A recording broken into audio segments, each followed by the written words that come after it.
Alors, Jean-Claude Bouillon-Becker, Bonjour. bonjour. Alors, je vous remercie vraiment d'avoir pris le temps d'accepter cet échange autour de votre maman, Joséphine Becker, qui a marqué beaucoup de personnes jusqu'à présent. Ah, Becker. D'accord. Je le dis toujours à tout le monde parce que c'est ce qu'elle voulait quand les journalistes interviewés. Joséphine Becker, Ah, Becker. Très tellement bien. elle se sentait française qu'elle avait transféré pour nous. Eh bien oui, du coup. Ah, d'accord. Donc, Becker. Alors, j'aurais quelques questions justement à vous poser. Donc, la première concerne justement vos souvenirs d'enfance. Donc, je me demandais justement quel souvenir avec votre maman vous revient le plus spontanément quand vous Certainement pensez à elle. les voyages.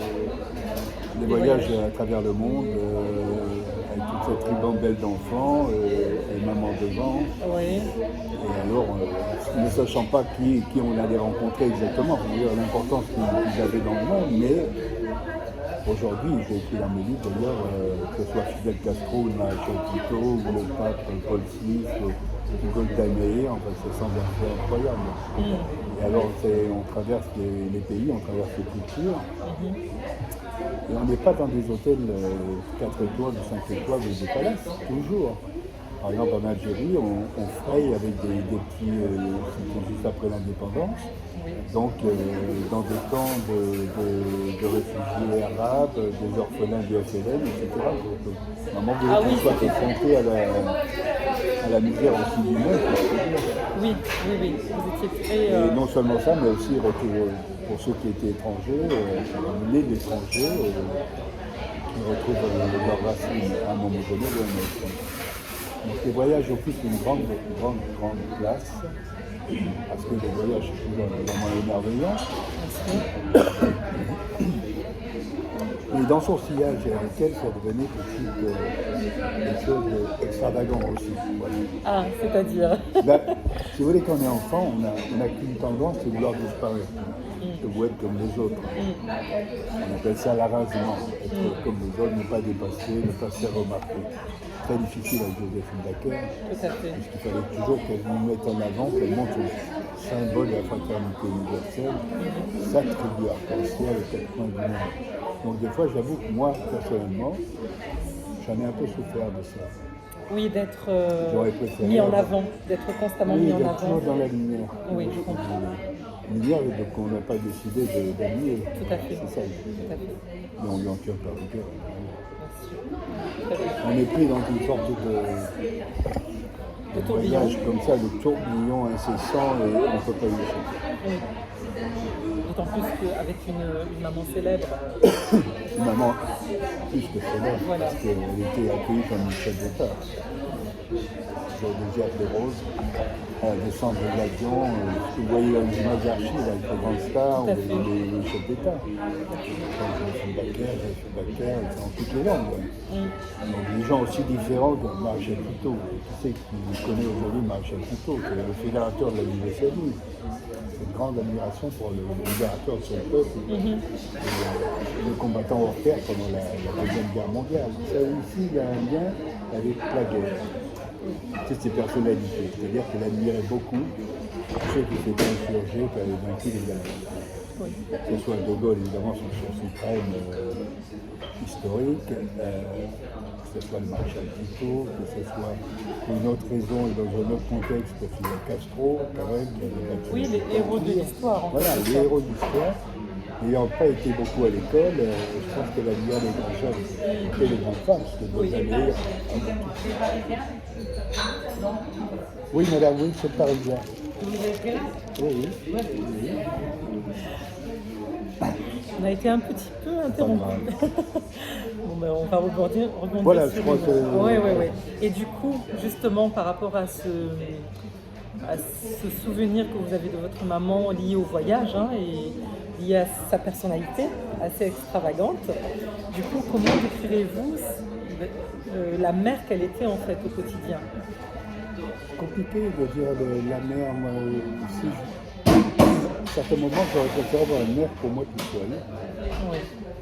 Mais vous voyez, elle était très tendre, Elle adorait les enfants, elle adorait les petits enfants. Elle les adorait, elle avait un amour infini pour les enfants et pour les bêtes. Comme tous les gens qui aiment les bêtes et les enfants, souvent ils aiment l'humanité quand même. Tout à fait. Et donc elle avait cette part de tendresse, mais elle ne voulait pas, elle était toujours à égalité. C'est comme si elle distribuait un repas avec des portions égales pour chacun de ses enfants. Oui, toujours ce sentiment de justice en fait. L'amour, la tendresse, c'est la même chose. Avait-elle des préférences? Il ne saura jamais. Tellement au fond d'elle-même. Oui, mais elle vous traitait de la même manière, tous les enfants, c'est-à-dire vous étiez tous voilà, Toujours. à statut égal. Oui, oui. Exactement.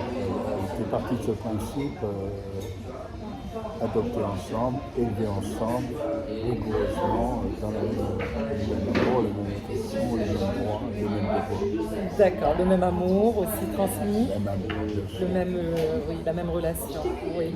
Donc une idée très, très solidaire finalement, toujours cette approche. Oui. Bien sûr, elle aurait voulu qu'on soit les défenseurs des Milan après sa mort.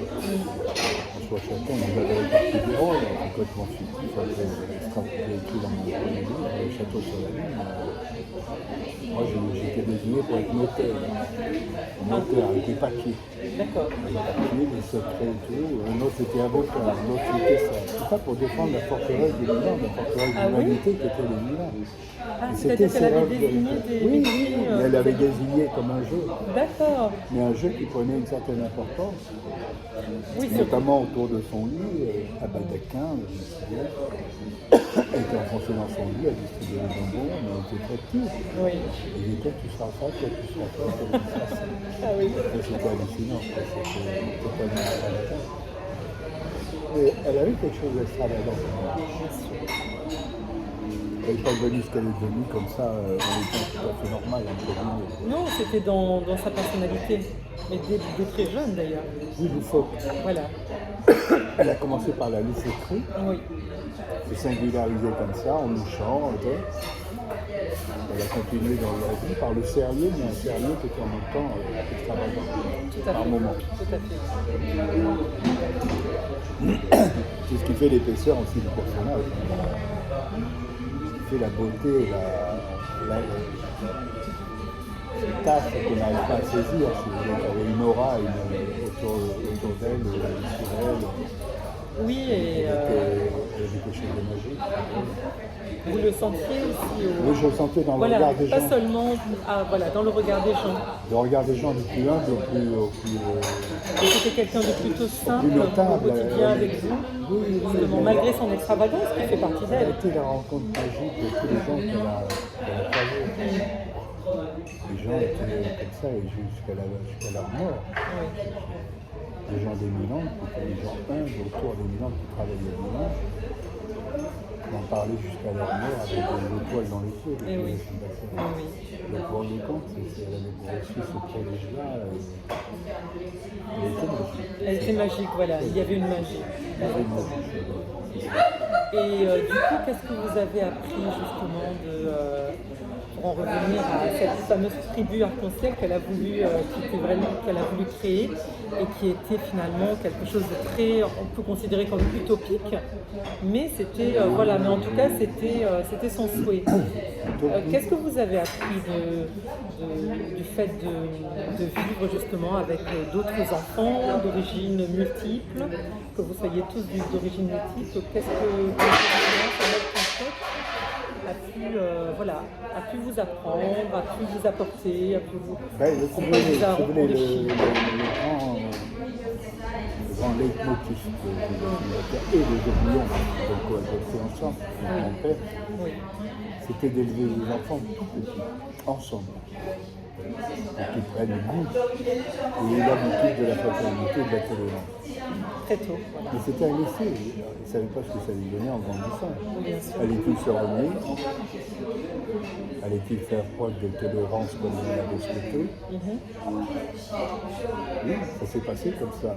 Mais c'est vrai que la moindre incartade, si vous voulez, la moindre déviation dans l'innocence de l'enfant, tout simplement, c'est-à-dire par exemple de se taquiner les uns les autres pour la couleur de peau, c'est la différence tout simplement, comme sont très bien les faire les enfants finalement. Oui, bien sûr.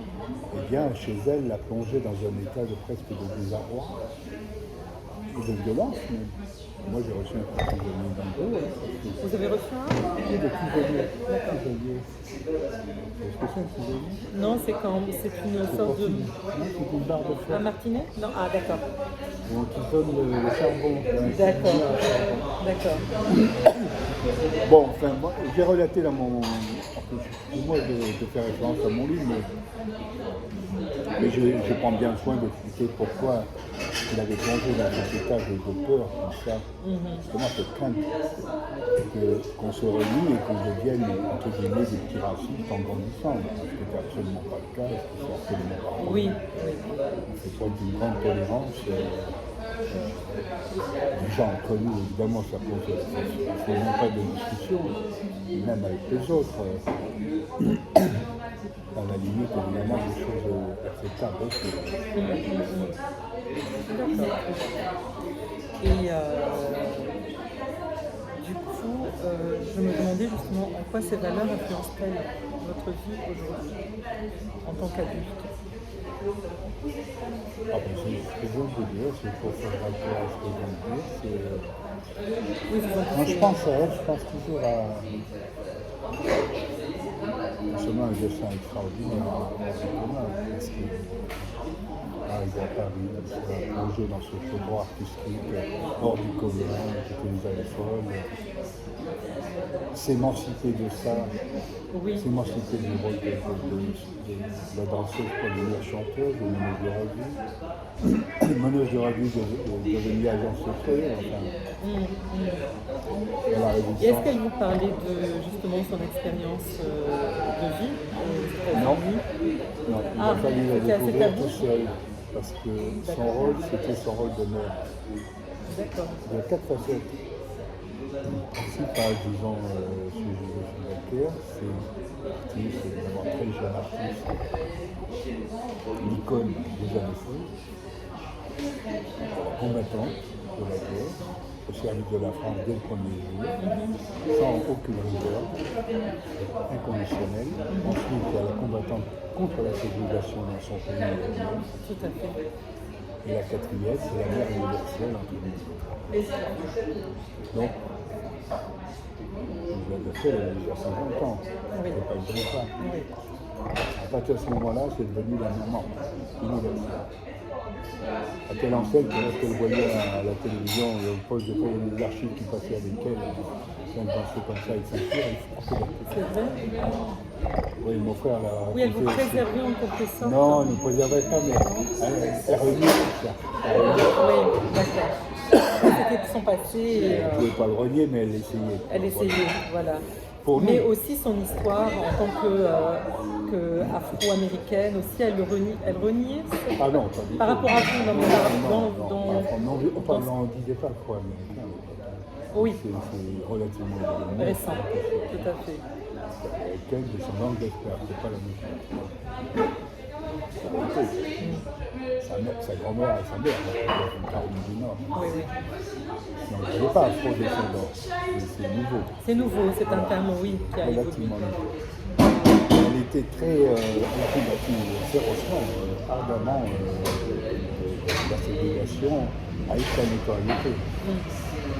Comme vous le savez, elle a été fichée par le FBI, qui est un phénomène migratoire aux États-Unis, elle a été expulsée des États-Unis avec son ami Charlie Chaplin, et pour elle c'était un honneur.